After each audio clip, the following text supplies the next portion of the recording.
This week's episode features the SnowAngel Foundation. Now, I know the thumbnail says there's going to be 2 guests, but we only have one. Co-founder Chauncy Johnson. There's a whole story there, and you're going to learn it all today on the Ski Rex Media Podcast.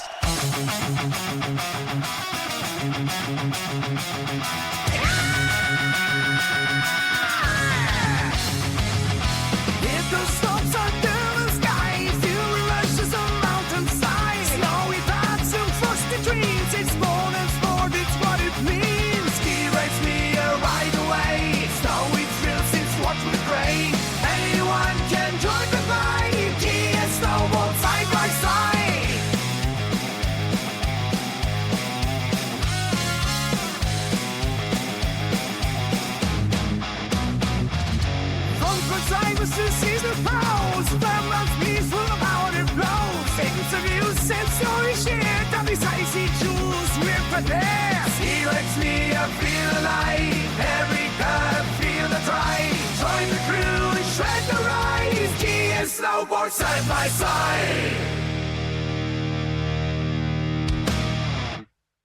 Now, one of the things I've been doing, as we can see on Ski Rex Media, whether it be skirexmedia.com or the social medias, I'm still catching up from the Snowbound Expo. We're still getting a few people in that we didn't have time to talk to down there, or they didn't have time to. It's very busy. It's a very busy weekend. Chauncey, I'm sure you were wicked busy. Very busy. Yeah, it was a very busy weekend, very productive for us, and really exciting. We got to meet a lot of people there. So yeah, I can see why you're still catching up. Absolutely. So with that kind of a little intro and that little, look, I just teased the guest with the guest. How cool is that? I'm getting so much better at this. I love me. So anyway, all kidding aside, Chauncy Johnson. Now, we know Chauncy. Now, we know his name. We know who he is. We've heard his voice. Great. What do you do, sir?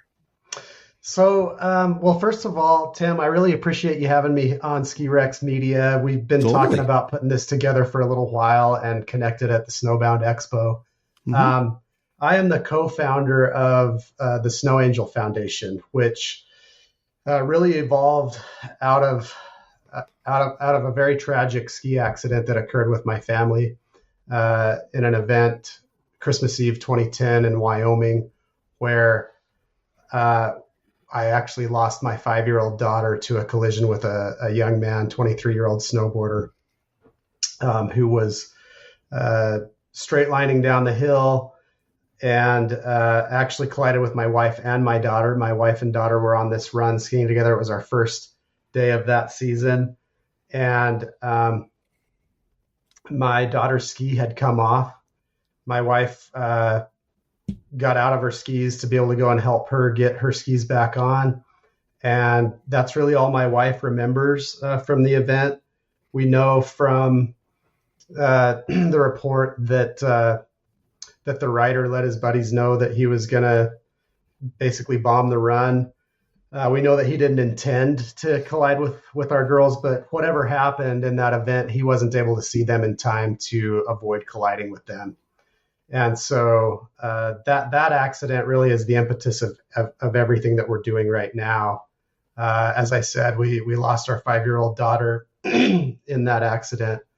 The snowboarder lost his life as well, and my wife sustained a traumatic brain injury and spent several months, 3 months at Craig Hospital rehabilitating, and then quite a long time after that. But sure, the silver lining is that my wife is doing amazing. I have my wife. She has all of her faculties. She's got some residual injuries that most people don't notice and most people wouldn't know about.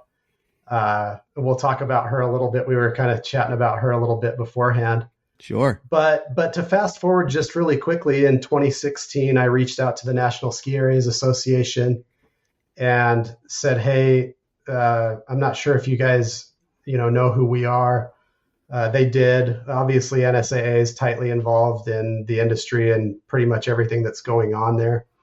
Yeah. And we said, look, we love skiing and snowboarding, and we can't really just walk away from it, but we want to come back into it in a way that we can improve it and make it a safer environment for everybody so that this type of thing doesn't happen again. And so they welcomed us with open arms, which was awesome.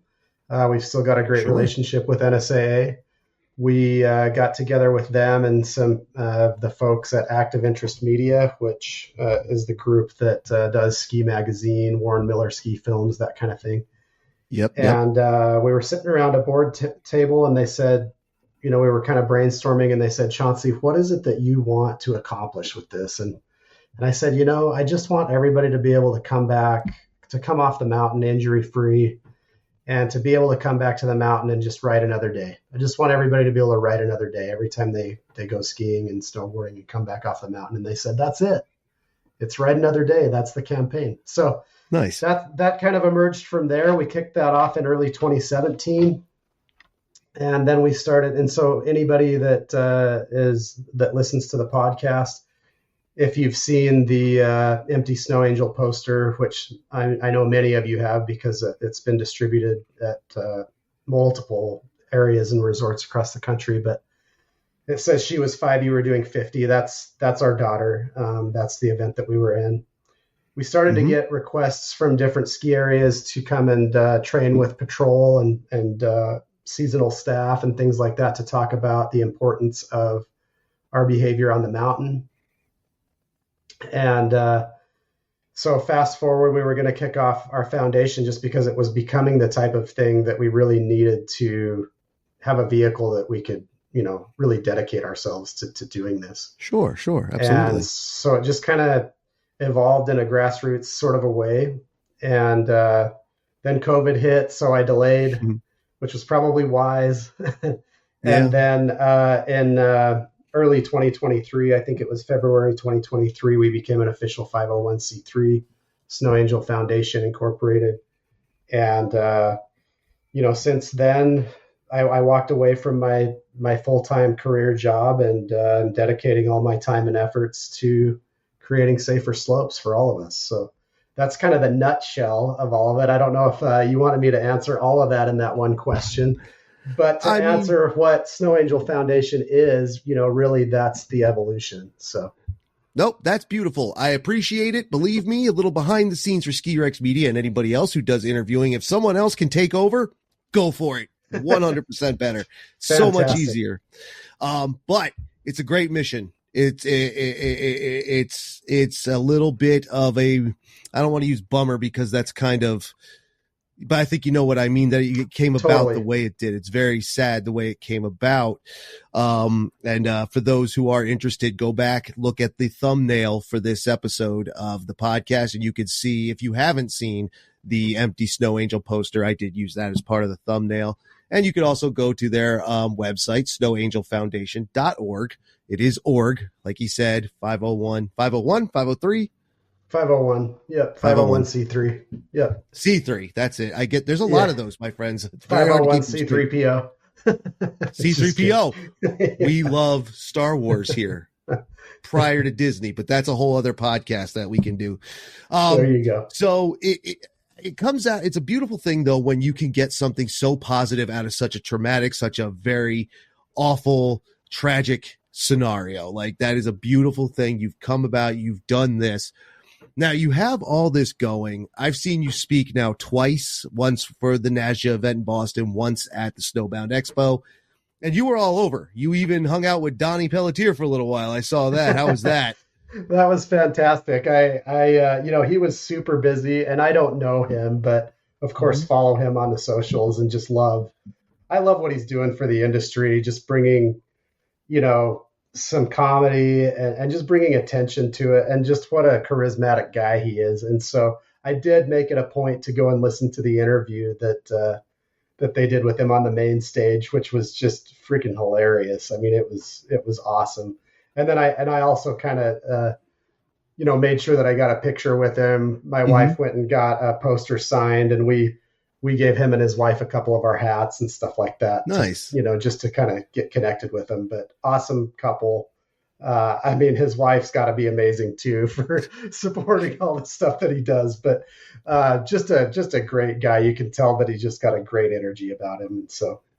Yeah, he's something. He's a character, and Donnie is, I think, a literal character. He has a whole name and everything and a whole life. Believe me, but he's great. And what a great, If Donnie can get together with the Snow Angel Foundation, so should you. And you should, because safety is a big thing. And it's something that I've been wanting to take a look at more throughout time here. And we have other guests that are going to come on the podcast throughout the season. And we're going to talk more about safety. And we were talking before we started about Killington. And this is actually kind of interesting in a lot of ways. You have worked with Ski Vermont, correct? In fact, after Snowbound, you were up here.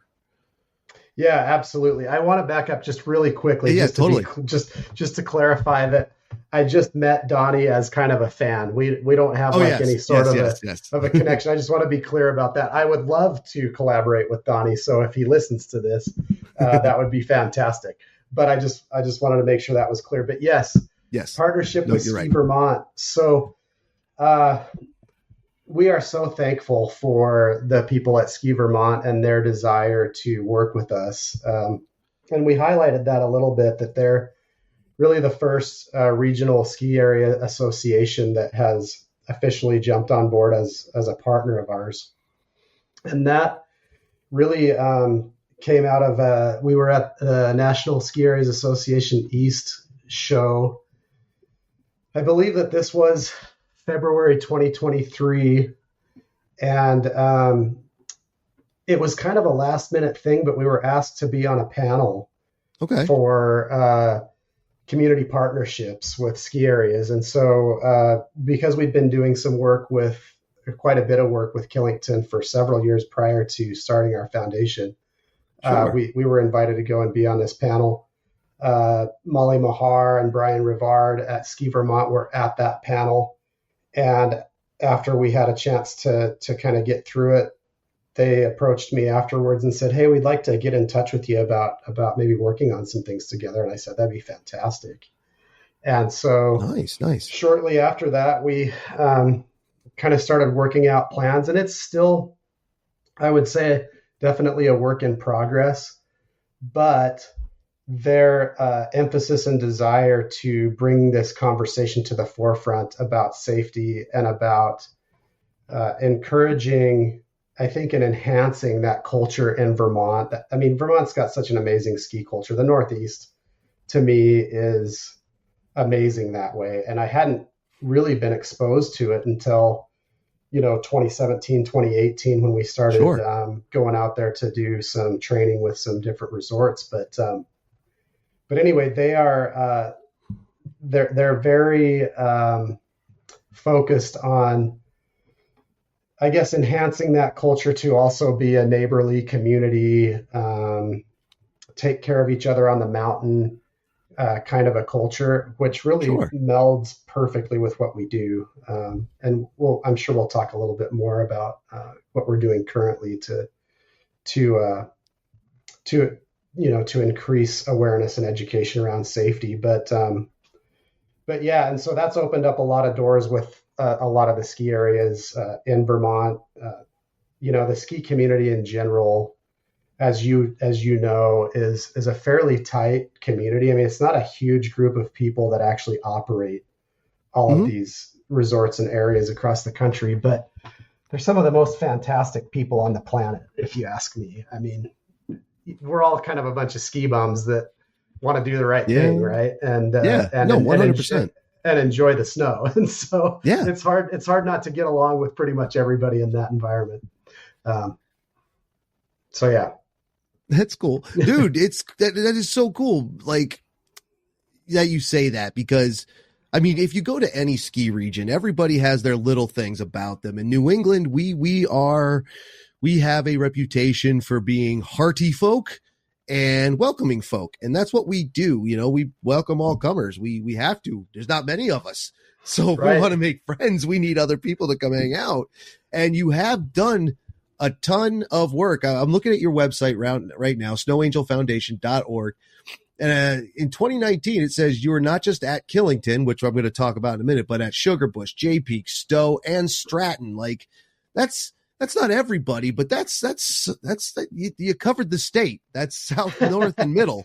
Yeah. And that really needs to be updated. I'm still kind of a one-man band when it comes to all of the background of what we're doing. So our website, I need to update, kind of where we've been, what we've been doing. But I could add to that list from last year. Let's see. I don't know how the best way to approach this, but we visited Bromley. We visited Saskadina 6, Killington again, of course, Burke Mountain, Bolton Valley. I know I'm probably leaving a few out, actually, but and we've been to Jay Peak. But yeah, I mean, it's as far as ski regions go, for those of us that were sort of born and raised out west, I'm in Wyoming, and Wyoming's got some gnarly skiing. I mean, it's one of the places that people travel from all over the world to come, and likewise the Northeast, But I think for those of us that are in the Rocky Mountains and kind of grow up here, we don't really think about skiing anywhere else because you've got some fantastic skiing. Oh yeah. But the ski culture in Vermont, New Hampshire, Maine, that whole area, Massachusetts, it's like nothing I've ever been around. Because, and I think that you described it really well, hardy folk that are welcoming.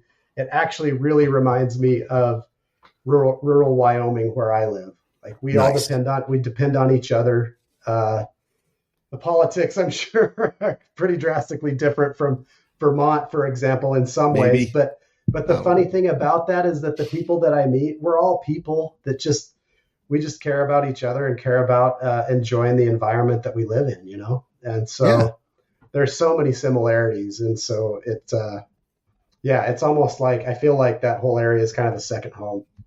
That's awesome. And you're welcome. Anytime. Come on over. We love the visitors. But that's actually kind of interesting. And there's a couple different ways we can go here now without a clear segue. So maybe I'm not as good at this as I thought, but I do want to point out, if you didn't notice, Chauncey's in Wyoming. He's not a New Englander. Like this is a national thing you're running, correct? Because again, you had stops all over the place: Wyoming, Colorado, Utah, you name it.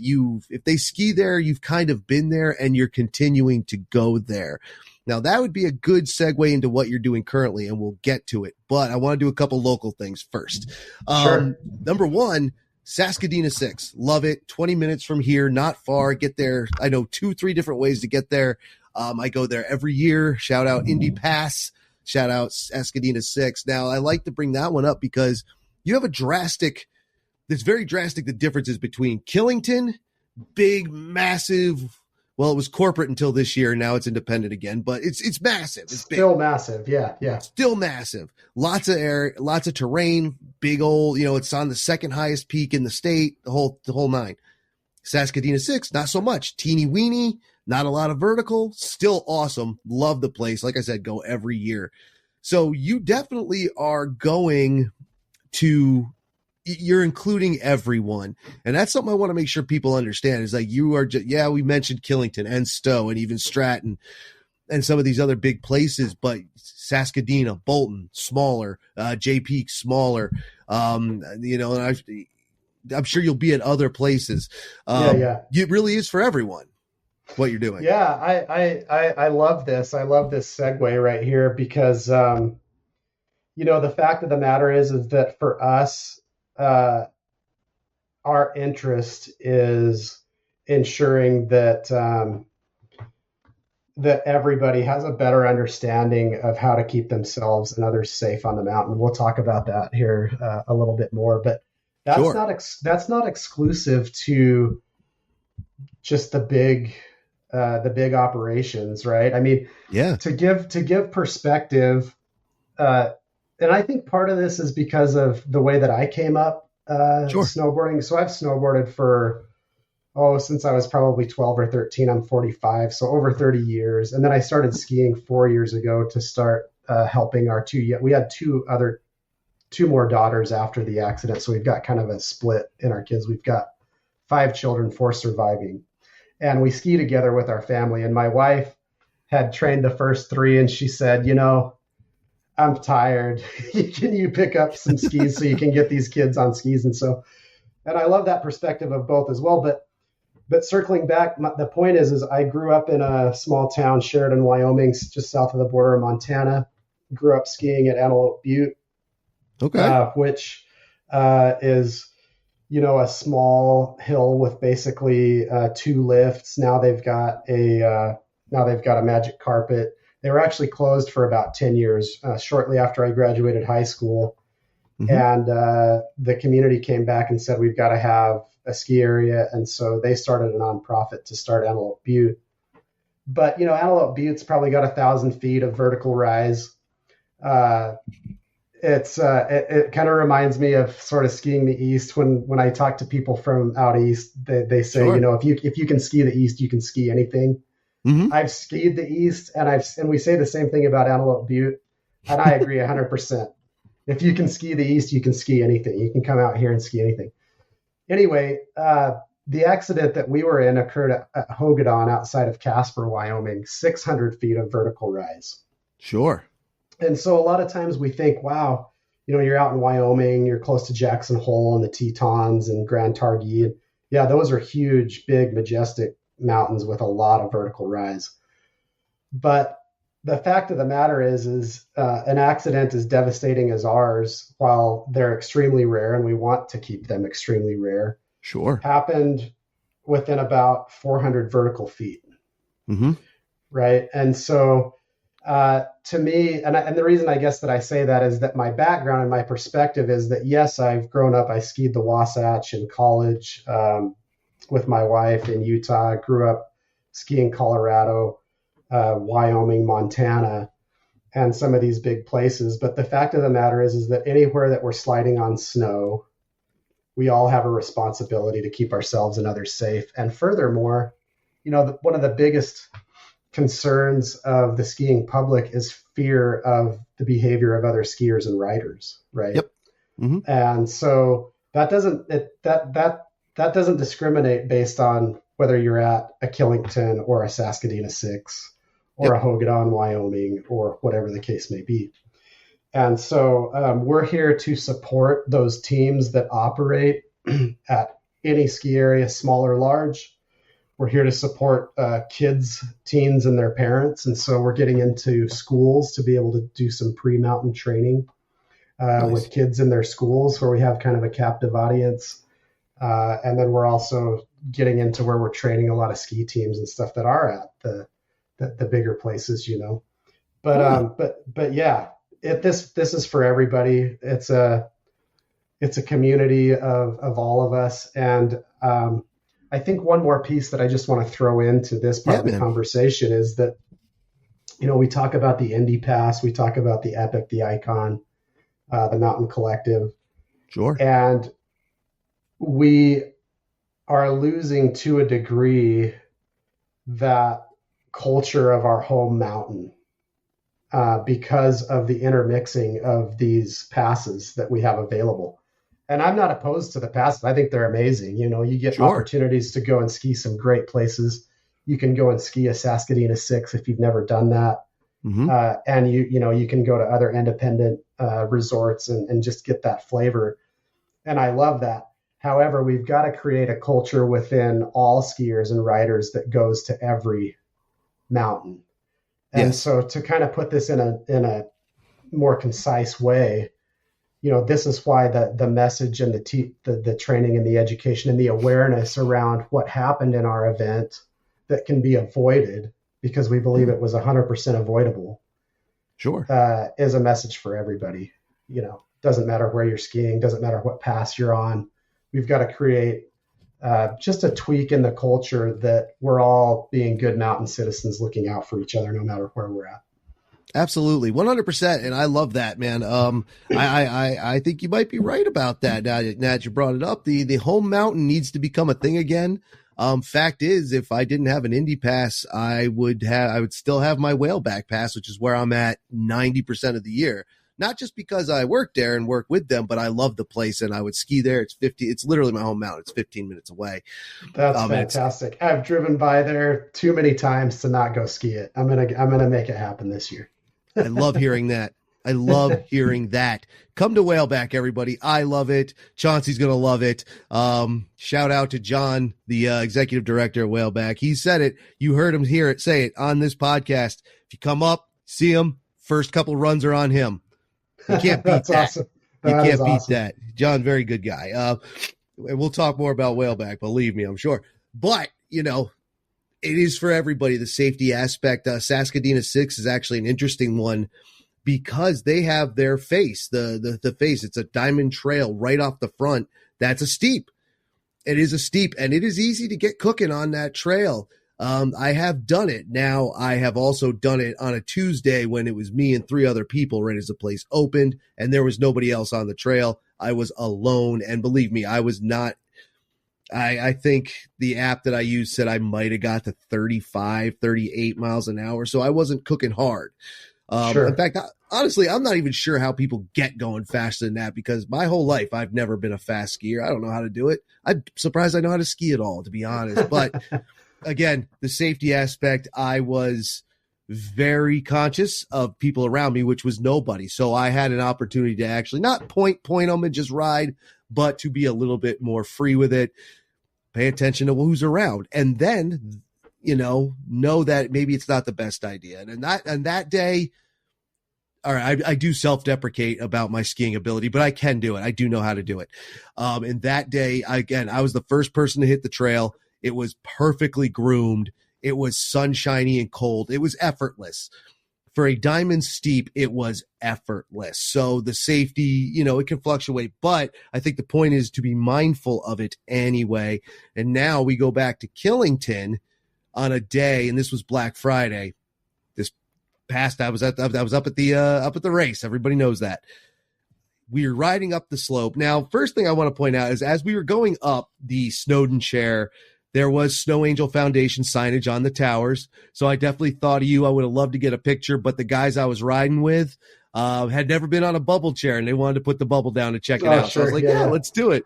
Because they'd never done it. The shout out to these 3 snowboarders. Their home mountain is Wachusett. So shout out to Wachusett. These guys, I didn't get their names, but we had a lot of fun chatting, and they wanted to bubble down because they had never done it. So I didn't get the picture of the SnowAngel Foundation signage, but it is there. And it was interesting to me to have it above an area where safety might have not been on everybody's mind. Dig the scenario. It's early season, so you have to be mindful of that.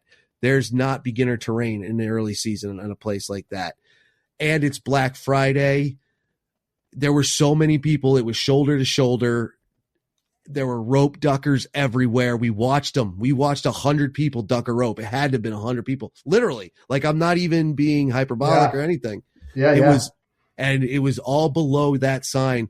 And I said to the kids, not to be a jerk, but half of these people shouldn't be up here. And so now that gets us to what you're doing currently to push the message. But before we get into that and what the SnowAngel Foundation is doing currently to push that message of safety and tell their story, I'd like to talk to you about Whaleback Mountain.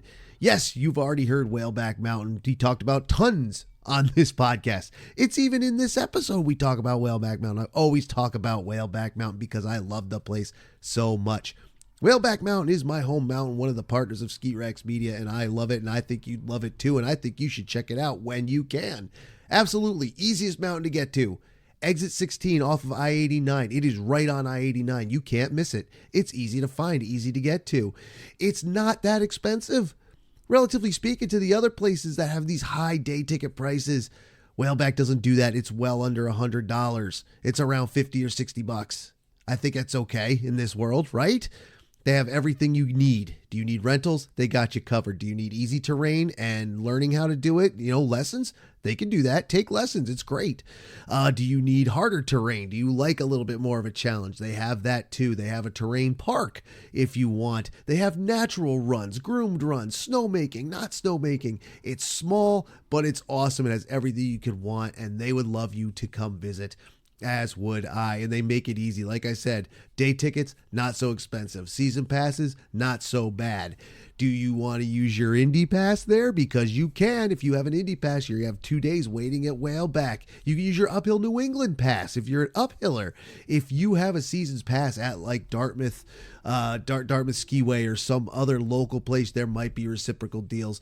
But let me tell you something, Whaleback wants you to be on that mountain, and they can help you do that. You can find out everything they have to offer over on whaleback.com, and then you can come on out and check it out. Whaleback Mountain, ski it to believe it. While you're skiing at Whaleback or anywhere else for that matter, maybe do it with a little more comfort. Maybe do it with a little bit more support. Pick up a pair of Imbrace snow sports compression leggings. Dude, they are awesome. Imbrace.com, IMBRACE, another partner of the Ski Rex Media podcast, the Ski Rex Media. I love my Imbrace snow sports leggings. It is support through and through. They have built-in knee support. They have built-in hip support. They have features for your back. They have female-centric features. That's right, you heard me say it. They were designed in part by Shemi Alcott, female British skier, Olympic class, 4 times at the Olympics. She knows what she's talking about. She knows what's good for the body when it comes to skiing and how you make your body feel better through your day, keep you out there longer. And isn't that what we all want to do, is get more runs? I think we do. Imbrace, IMBRACE, Imbrace.com. Pick up a pair of leggings. You can pick them up for snow sports, of course. That's what Ski Rex Media is. They're nice. They fit great base layer. And they're boot cut, so you don't have to worry about them getting all jacked up in your ski boots. Or you could pick up something up from their product line that's for other sports seasons. That's right. Imbrace has you covered year round. Awesome product. I have the Snow Sports leggings and the Dynamic Plus, and I love them both. Those Dynamic Plus leggings are going to be going to work when I can get onto inline skates more this coming spring and summer, right? Imbrace.com and whaleback.com. Thank you for being partners with the Ski Rex Media podcast, and I think you should check them out. I love both, and I think you'll love both too. Now, back to business, back to our conversation with Chauncy Johnson, because the message needs to go out there. And I know some people, it really is an education thing. And I think you actually said it during one of the speaking engagements, either the NASJA engagement or on stage at the Snowbound Expo. You brought up that people sometimes, until you point it out, they don't notice it. They're not, again, it's not something they're doing maliciously. It's just they don't know. I can't remember exactly what it said, but if you remember what I'm talking about, and you want to expand on that, go ahead. Yeah, perfect. So I think that if I remember correctly, it was at the Expo media event, and really what I was alluding to was that I had been snowboarding for 20 plus years. I mean, this happened when our accident occurred when I was 31. Our daughter Elise, 5 years old, daughter Millie, 3 years old, and then our son Logan, 4 months old. So I mean, I'm a young man, young dad, right? Sure. But and so when anybody that knows, especially when they have kids, their skiing and their snowboarding changes dramatically. You become kind of a blockade for your kids, pretty much constantly skiing behind them to make sure that the bigger person is seen, right? It's just a natural thing that we do. You can ask about any parent and they'll probably tell you the same thing. Sure. But even with that said, even with that desire to want to block for my kids, prior to that and after that, I didn't really think about safety in a way that, that I could actually affect somebody else's well-being. If that makes sense.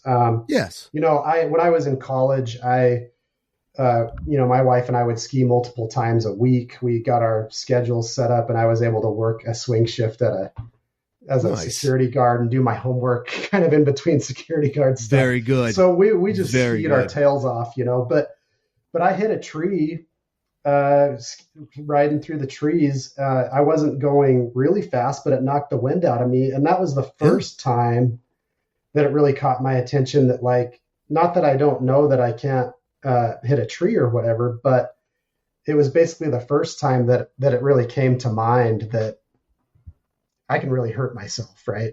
Yeah. But we don't think about, I think when I was speaking at that event, I was talking about the idea that when we get to the ski area, to all of us, it's like Disneyland. We hop out of the car, we get our gear on, we want to get to the lift. We're there to have a great time. And it is in a way like Disneyland. but at the same time, a very uncontrolled environment. And I don't mean that in the sense that ski area operators aren't doing everything that they can to create a safe environment. But when we take a step back and say, okay, we've got multiple people going different speeds, some fast, some slow, some with better ability to slow down, turn, stop, others that don't. And now you're in this dynamic environment where we don't take a step back and say, look, if something went really wrong, or if I sort of outdid my ability here, my ability to control my speed or my turns or whatever, you know, the outcome could be really, really detrimental. I mean, you think about car collision, even going 30 miles an hour is a pretty big deal. You know? Wicked. When, and I don't talk about this a lot, but, you know, the information that we got in the aftermath of our accident indicated that the force of the rider hitting my girls was the equivalent of a Volkswagen Bug, right? Okay, see? So we don't think about those things, and we're actually working on an animation project right now for everybody that will demonstrate what happens as a measure of force with our velocity and mass, right? Because it's all physics, but how many of us take a step back and think about what's happening with our force the faster we go? Yeah, we don't. No, you're right.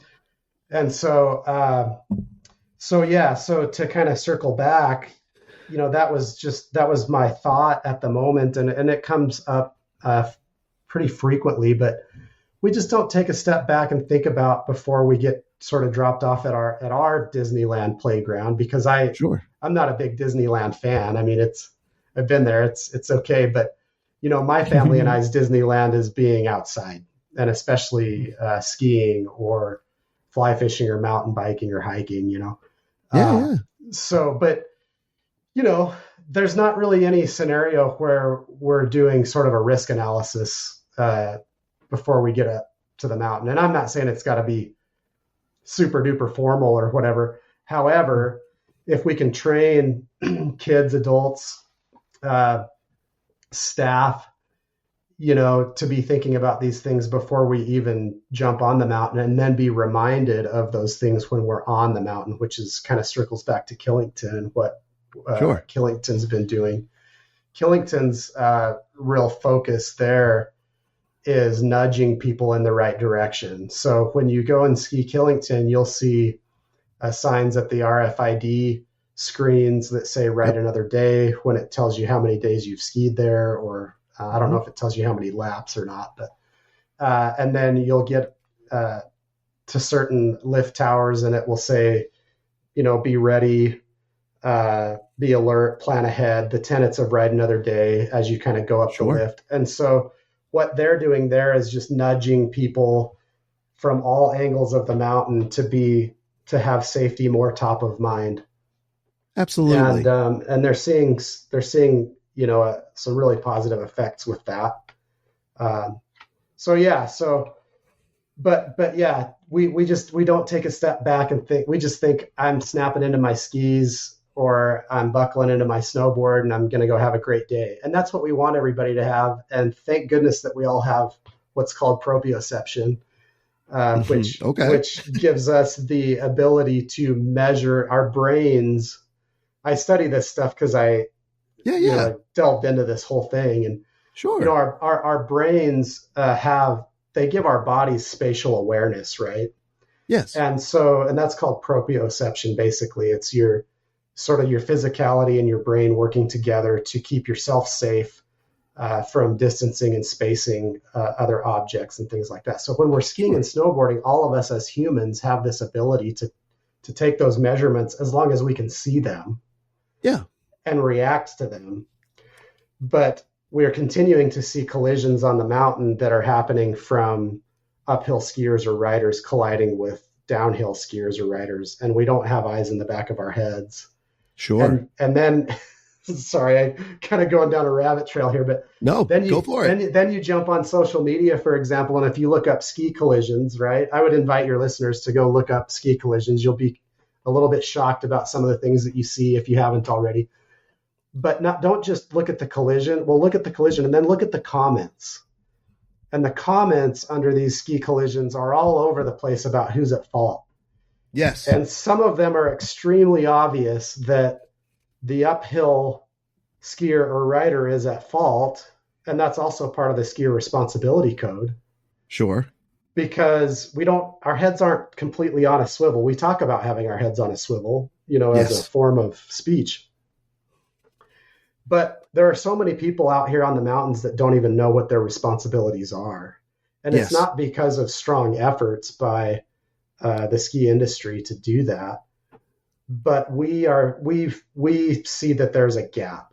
And so that's where SnowAngel Foundation wants to fill that gap in providing fun, somewhat, there's a portion of seriousness, obviously, to get people's attention when we talk about our story and what can go wrong. Yes. But we also make it fun. We're out there to have fun. We also have a huge responsibility to take care of ourselves from collisions, not just with other people, but the ground, trees, other objects. And of course, there's the whole 10 tenets of the safety code. We try to simplify some of those things in some clear ways. A lot of times when we're out doing a mountain activation where we're talking to people, sure, we'll bring a couple bags of Hershey's Nuggets and say, hey, have you gotten your safety nugget of the day, at our booth? And what's a safety nugget, And so we'll say, well, what flavor do you like? Toffee, almond, this is your nugget. But to get it, we're going to ask you to ski and ride rad today. And so that's to be ready to stop at any time, alert to others and objects around you, and distance yourself appropriately. So that'll be a quick thing that we just sort of snap through for a few minutes with people. If they're interested in hearing more about what our organization is and how it came about, we talk to them about that. And we have fantastic interactions, but people tell us all the time, thank you for reminding us to do these things, like I hadn't really thought about it, especially young men, because our brains, I'm not as much of a young man anymore. I'm middle-aged, but I consider myself young.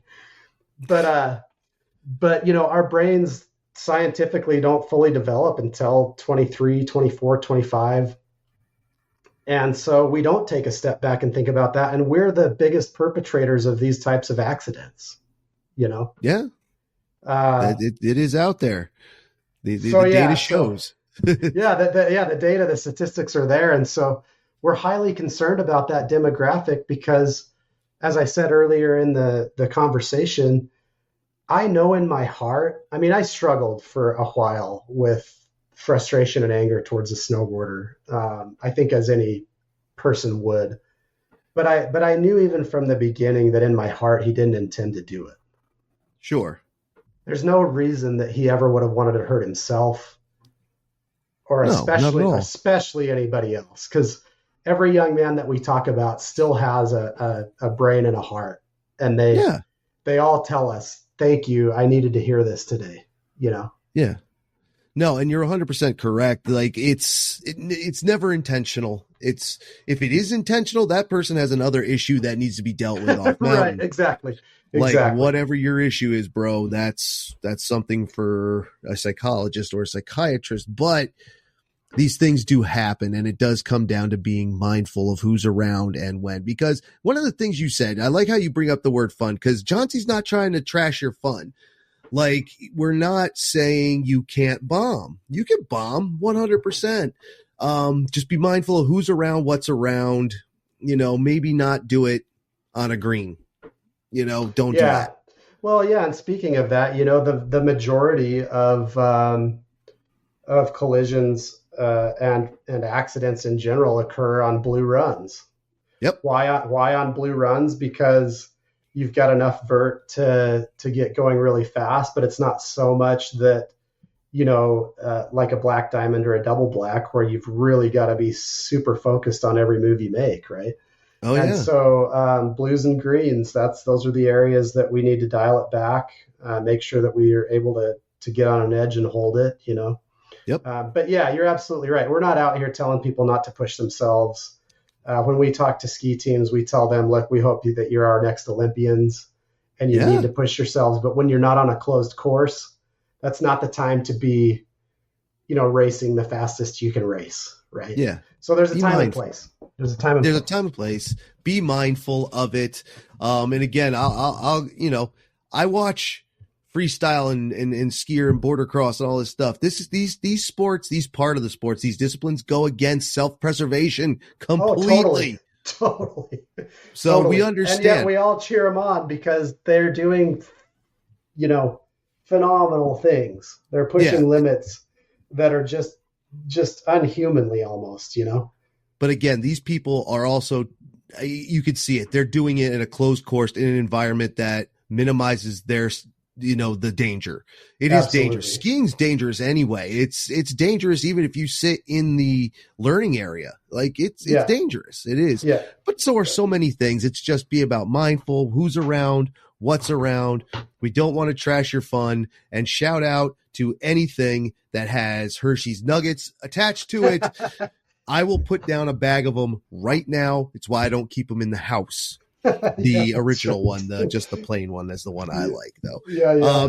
Dude, there's a lot of work to it as well, I'm sure, and you are doing a lot of work. So for those, as we both tease now, getting into what's being currently done, and you've touched on it, so how you're doing speaking engagements, you're doing, various content creation and whatnot. What are you doing now to get the message out there, to get it as many people? Because like I said, I witnessed on Black Friday, there's still some people who need the message, I think. Oh yeah, absolutely. Well, as an organization, we're still very young. And so we're still trying to figure out, quite frankly, how to gather, the types of resources that we really need, whether that be financial, whether that be talent, whether that be volunteers. But as we kind of talked about earlier, it is a national campaign. We operate out of Wyoming, but we operate across the country. And, I don't think that we've bitten off more than we can chew because we had a really good base to start from with the Write Another Day campaign. But with that said, the more the opportunities that we can get to get into your local communities, whether that be through, virtual presentations. We do virtual presentations where we can just be piped in to, even a school class, a PE class, things like that. Sure. And, we do that obviously as well with ski patrol and different staffs across the country when we're not able to make it on site. So there's those things. What we're doing right now in this interview is another method of getting the message out there. And we've been doing a lot more of that. I'm writing more for different publications. And so just trying to get the message in front of people.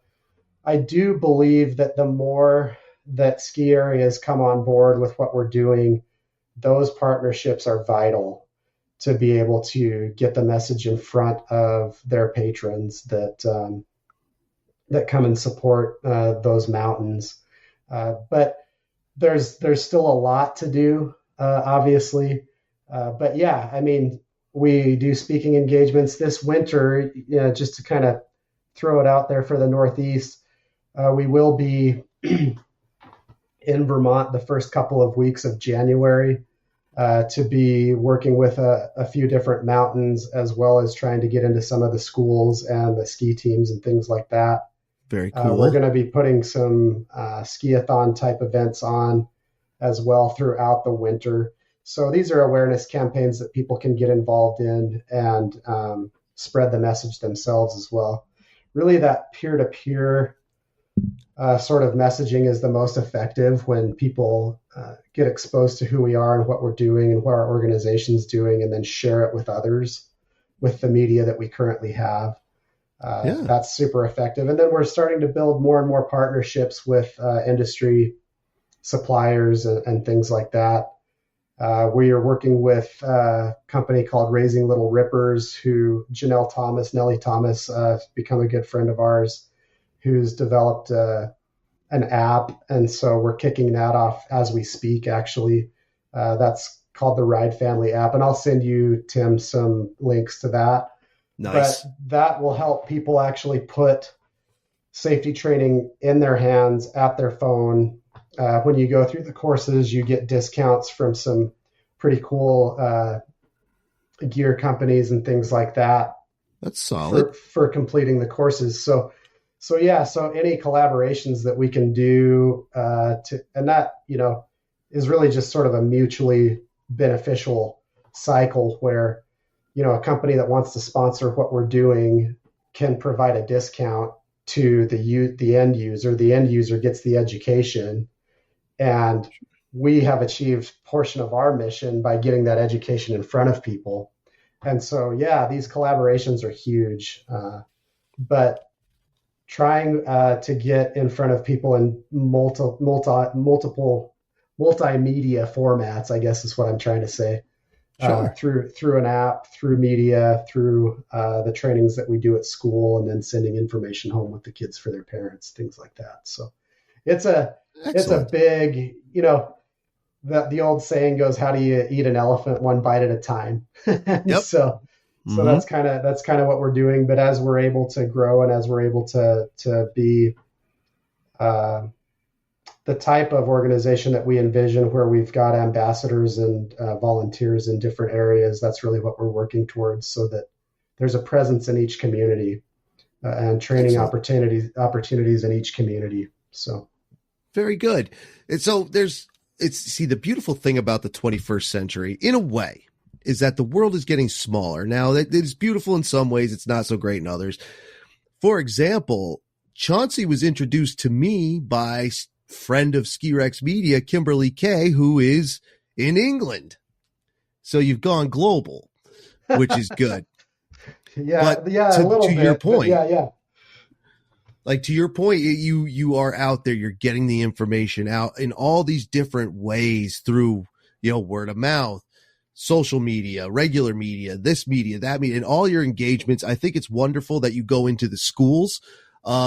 While that might be a little weird for someone in Florida, here we do for gym class. We cross-country ski, we have our winter activities, our after-school skiing is a part of what we do in school. Yeah. And what better way to trap the kids and make them learn something is in the classroom, where they're learning something anyway, or should be. Pay attention in school, kids. Don't flake your education. Believe me. It's beautiful. It seems to me like you have a great roadmap, game plan. You know where to hit, ski mountains, schools. It's a beautiful thing, man. I think you've done a great job with it. And that's just going to continue. Now, you did mention some events coming up here in the Northeast in January and such.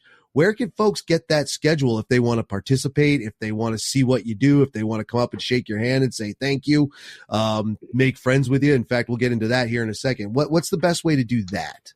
Yeah, so great question. Really, the best way to follow what we're doing is follow us on social media. Instagram and Facebook are kind of the big ones that we use, just because they're tied together, and it's sort of a little bit different demographics that use both of those. But if you give us a follow, I think at SnowAngel FDN is our handle at Instagram, and then just look up SnowAngel Foundation on Facebook.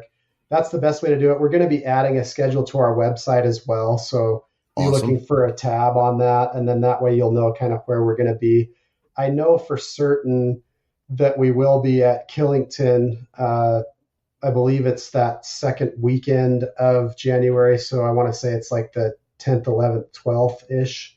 Okay. And we're working out kind of where we'll be prior to that as we speak. So I just had a meeting yesterday with Ski Vermont and sort of the lead safety people at multiple mountains that they have a meeting once a month that they've been inviting me into, which is a part of that partnership that really opens doors for us to really do work together. So those partnerships, again, like I said, are invaluable. That partnership with Ski Vermont is invaluable. They will be helping us push that out.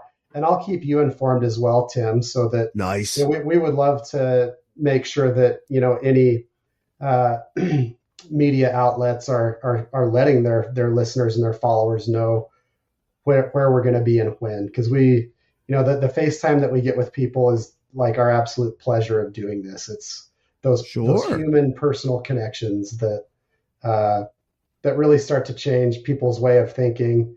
And it also is a big part of us creating more friends, which we talk about in some of our trainings to help others, be a friend of ours and help others stay safe. So 100%. And it was something you said about friendship. You and Kelli said down in Boston, now if you're talking to someone about this, you can now say, you shake Kelli's hand, you shake Chauncey's hand. It's like, yeah, my friend went through this. So absolutely. So, that goes back to some of the bystander intervention training that we do with mountain staff. And what we do there is we're trying to break the barrier of sort of the nervousness of talking to somebody that's either being reckless intentionally or unintentionally on the mountain. And so when we share our story with these groups and we go through these trainings, we'll tell them, we've shared personal details about our lives, and people that do that are friends, right? You share those things with your friends. And so we tell people, even though maybe we haven't, gone to Cabo together as a family or whatever, we still consider you our friends. And so, and I'll tell this to our listeners as well. And so as our friends, we expect that when you need to talk to somebody, that you just check in with them and say, hey, can I talk to you for a minute? And yeah, they might be a little bit startled. Say, hey, listen, my friend Chauncy lost his daughter in a tragic ski accident, and the snowboarder that collided with her lost his life, young man. I don't want to see something like that happen to you because I care about you. Can you slow it down in the blue or the green or whatever the issue is? But it's an opening to that conversation that de-escalates the tension. Mm-hmm. Because too often, if you start to look at collisions and things on social media, you'll also start to see some of these near misses and some of these like near fist fights and things like that. We don't want that on our mountains. We're all there to have an enjoyable time together. So let's de-escalate that situation, be friends, and work together to take care of each other. So that's kind of, that's a big part of our bystander intervention for ski patrollers, for mountain safety teams, for ski instructors, anybody on the staff team at a mountain that's going to interact with guests. So. Yeah, I like that you bring in that portion of civility.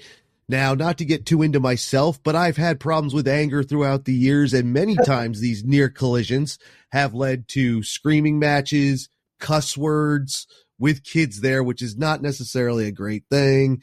Have been to near fist fights where if someone didn't step in, it would have been collisions with fists, which likely people would have walked away from, but it's still not good. You don't need to be getting into fights.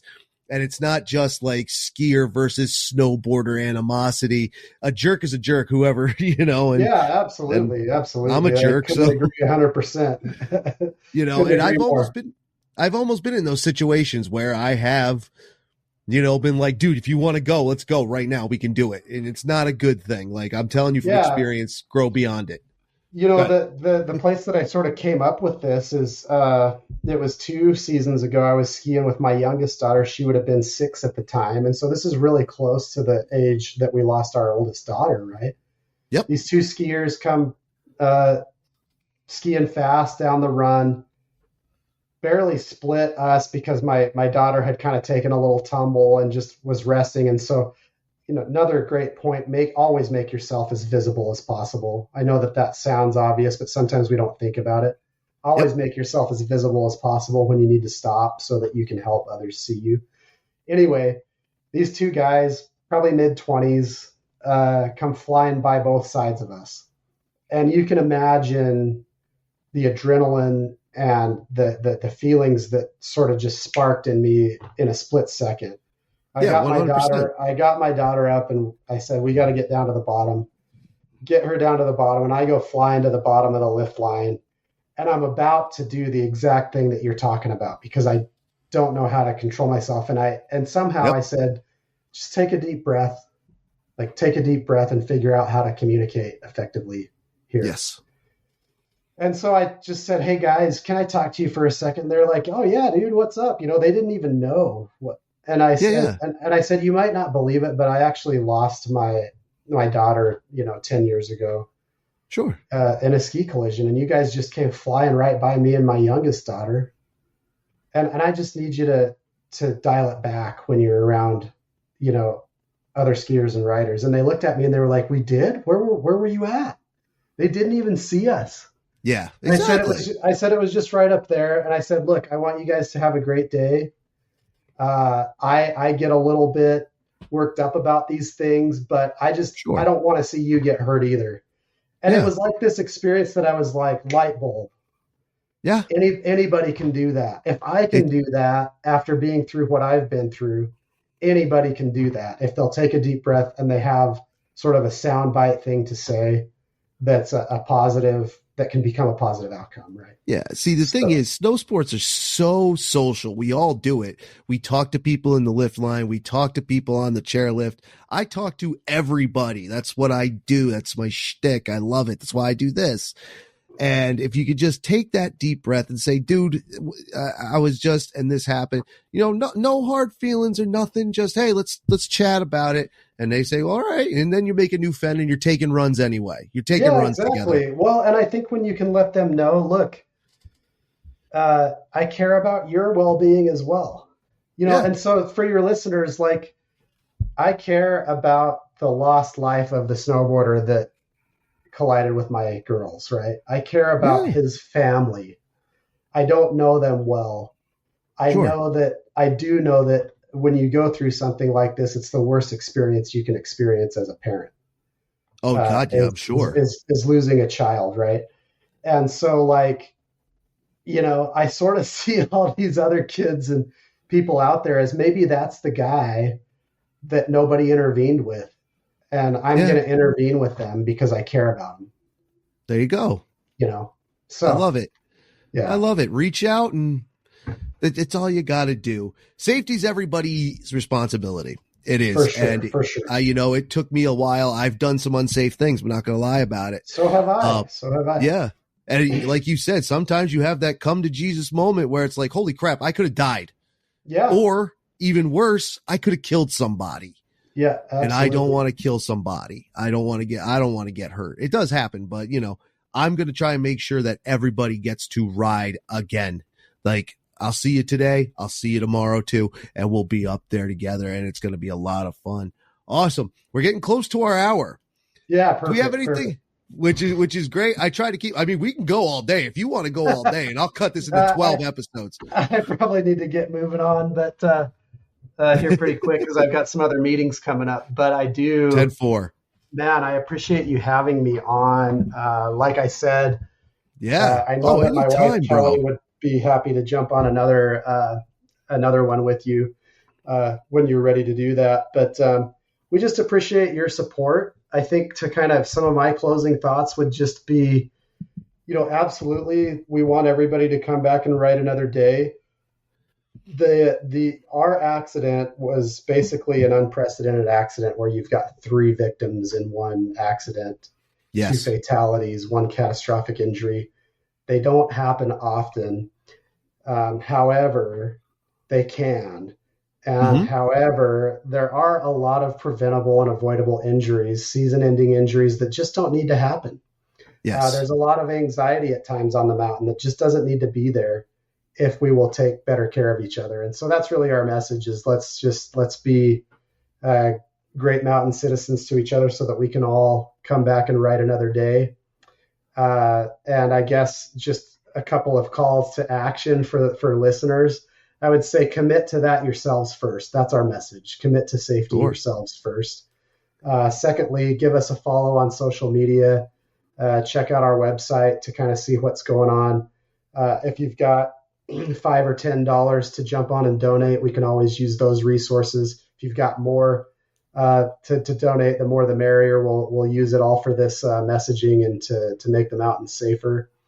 And continue to get back out there, man. It's winter time, and it sounds like the Northeast is getting a lot better snow than we are out here. So get out there and enjoy it. We got to get outside during the winter, get our legs working, get our lungs working, Oh And yeah. it's so healthy for us to be out. So we hope to see you out on the slopes. We hope to see you in January. We'll be out in the Northeast several times the rest of this year, and would love to connect. So Absolutely, man. I'll be there. Again, Chauncey will make sure I have the scheduling. So we'll make sure I pump it out. We'll get it out there. We'll see what we can set up. We'll meet up. We'll get Kelli on the program because she's a card too. We were talking about this again. She had a joke that killed my joke's bomb. I was jealous. And we'll get into that with her when she comes on the program later on. I won't forget about it. That'd be great. Thank you a lot. Thanks a lot, dude. I appreciate this. We're going to let Chauncey get on with his day, but I'm sure he'll be back at some point as well. Thank you, my friend. Yeah, thank you so much. Take care. And there he goes, our new friend, Chauncy Johnson. Great guy. Great guy with a great message. Tragic, terrible story, but he's bringing it back around to do something positive and has found a way to inject some fun into it as well. Like I said, Kelli had a great joke at the NASJA event down in Boston, and some people would say, well, it's just one joke, dude. Like, no, I think they really try to make sure that there is some fun with it because, like Chauncey said, we're not trying, and they're not trying. Nobody's trying to ruin a good time. They're not. They're just telling a story, bringing awareness to the fact that maybe some things can, get overlooked. And we can all try to be a little bit safer on the mountain. I know I do. I know I've tried to be much, much safer than I was when I was younger. I know that I wear safety equipment I didn't used to wear. I didn't wear a helmet all the way up until, goodness, I took about a 6-year hiatus from skiing, and I started again during COVID. I know some people say that's kind of a weird time to start, and I was like, well, a lot of people started during COVID, but I remember my first time back was when Big Snow American Dream opened up during COVID, their first reopening before the fire. And or was it after the fire? I think it was before. In any case, when they opened up, me and a friend of mine from up here went down. We met up with a friend of ours down there, and I skied for the first time in 6 years, and I put a helmet on for the first time because I didn't trust myself. I still don't, I know I'm okay. I know it's a confidence thing, but in any case, I try to be a little bit safer with me. I do try to look out for my fellow people around me, men, women, boys, girls, kids, older folks, doesn't matter. I try to read the area. Case in point, we were talking about Killington this past weekend, Thanksgiving weekend, Black Friday weekend. It was packed, so I wasn't moving very quickly at all down those trails. It was packed. There wasn't a lot of room for everybody. And, this is just something to be mindful of, something to look out for. If I was going to throw out some safety recommendations or tips, I'd say wear the helmet. I mean, I'm never going to tell you to. No way. That's not my place. I just suggest it. And I definitely suggest it now. I enjoy wearing it for many reasons. I don't know if I could not wear it. And it's even better when you have like new technologies like Anti-Ordinary out of Australia. Rob Joseph, who founded Anti-Ordinary, he's been on the program. He's going to return to the program to tell us some new stuff. He has a whole new technology to make the helmet lighter and yet just as strong. In fact, he's demoed it wearing it with a hammer. That's a whole thing. Check that out. Anti-Ordinary. You look them up, you'll find them. They're great. And then, whatever safety equipment you feel comfortable with. I know some people now have gotten into wearing a mouth guard like football players. Or did you play football? I played junior football, peewee football. And, we had the mouth guard that was attached to your face guard and you put it in your face. Keeps your teeth as safe as we can keep them. Keeps your tongue as safe as you can. I've known, now I don't do that. I don't wear one of those, but I know people who've done it. I know park folks who like to do that because they are going up and landing, and that's when your mouth can close down. Just a suggestion. People wear them if that's what you're into. I do know some folks, snowboarders actually, who were wearing wrist guards, just like you would on inline skates. That's not bad. Anything you can do to keep yourself a little safer if you feel comfortable with it. Anything you can do to take care of your fellow man and woman and child around you. Anything you can do, go ahead and do it. It's worth it. And have those conversations, man. Don't worry about it. Like, I'll talk to you about it all day. Like, if we're riding a lift together and you say, Tim, what do you think about this? I'll talk to you about it. No problem. I'll talk to you about anything, but I'll talk to you about this too. It's going to be great to be a little bit more safety conscious here on the Ski Rex Media podcast this season. Because again, this isn't the only time we're talking about it. Rob Joseph is coming back with the anti-ordinary helmets. We're still working on getting Kelsey Boyer on there. She talks a lot about safety. Kate Selliff is going to talk about safety. You know, these things, we're going to be doing that quite a bit throughout the season. So I think you should join in, be as safe as you can. Everybody gets home. Everybody ride again. It's going to be great. Thank you for joining the Ski Rex Media podcast through the safety talk, through all the talk. It's a lot of fun, I think. I appreciate you listening. This is going to be the big year for Ski Rex Media, I feel. And how can you help with that? Well, by continuing being a fan and friend of Ski Rex Media. Please do so. If you are getting to the podcast from a social media post, that's great. Totally do it. I will post up every time an episode comes out. Or you could subscribe. You can absolutely subscribe on Podbean. That's the link I use. That's my host for the podcast. But you can also find the podcast in your favorite podcasting app, and there are several, like Spotify, like Pandora, like Apple Podcasts, you know, all these things. Ski Rex Media is around. You can find it there. Just search Ski Rex Media. It will pop up. You might also get it if you already listen to other podcasts, like my friends Mario and Brian at the Ski Bum Podcast, or my friends the Adams, Adam Jabber and Adam X from the Out of Collective, the Out of Bounds Podcast, and the Pursuit Podcast, respectively. You know, you get these suggestions. Others you might like. Take a look. Ski Rex Media is probably there, and you can subscribe. Now, if you'd like to subscribe for an ad-free listening experience, you could do that too. Head on over to Patreon, patreon.com/Ski Rex Media. If you subscribe starting at $1 a month, you get an ad-free listening experience to the podcast. You get it early. You get it the Sunday before. You also get behind the scenes information. You get other information as well. Plus, if you want to start for free on the Patreon, you can do that too. You can absolutely be a free member. There is free content there, and there will be more as the season goes along. There'll be free stuff. There'll be stuff behind the paywall. There'll be digital products for sale. That'll be some of the stuff I write, maybe photos, maybe videos. I don't know.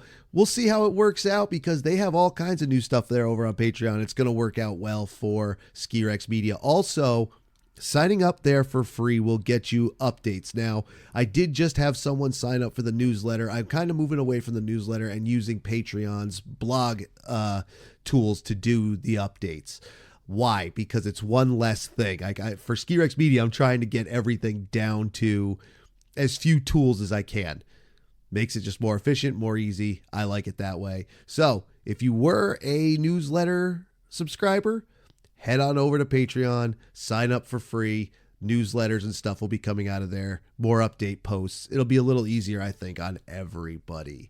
Now, speaking of Patreon and other things, I also love fan interaction and listener interaction. So here's what I'd like to tell you about now. Number one, you can DM. If you'd like to contact the Ski Rex Media podcast or Ski Rex Media in general, you can DM me on social media. You can send an email to contact@skirexmedia.com. Links are in the description for all this, by the way. Or you can go to speakpipe.com/skirexmedia, and you can leave a voicemail. And that voicemail can be anything. It could be a shout out. It could be a criticism. It could be a compliment. It could be a story. It could be a question. Whatever it is, you can do it there. Try to keep it snow sports related, but you never know. I might be able to use all that stuff. Now, with all those ways to contact Ski Rex Media, here's what I'd like you to do. This year, Christmas, December 25th, is on a Wednesday. That's podcast day. So for this year's Christmas episode, I'd like it to be all fan interaction. That's what I'd like. So go to one of those ways, the DM, the email, the voicemail, whatever it is. Send me a snow sports, skiing, snowboarding, ski-boarding Christmas story that you want to tell. Send a shout out. Happy holidays. Merry Christmas to someone. Fans, friends, whatever.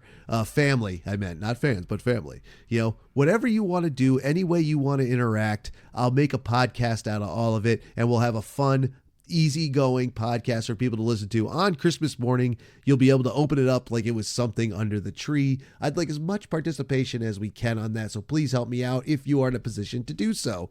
Right? Right. Thank you, everybody, again for listening to the Ski Rex Media podcast. I hope you're liking it. The season's getting underway. We're getting episodes out every week. We're on par. We're on not par, but we're on schedule. We're on everything. And I'll be on the mountain too. I was up at Killington. Check out my videos on social media for the Killington stuff. Lot of fun. Thank you for listening, everybody, and I'll see you on the next week's episode, my friend. Later.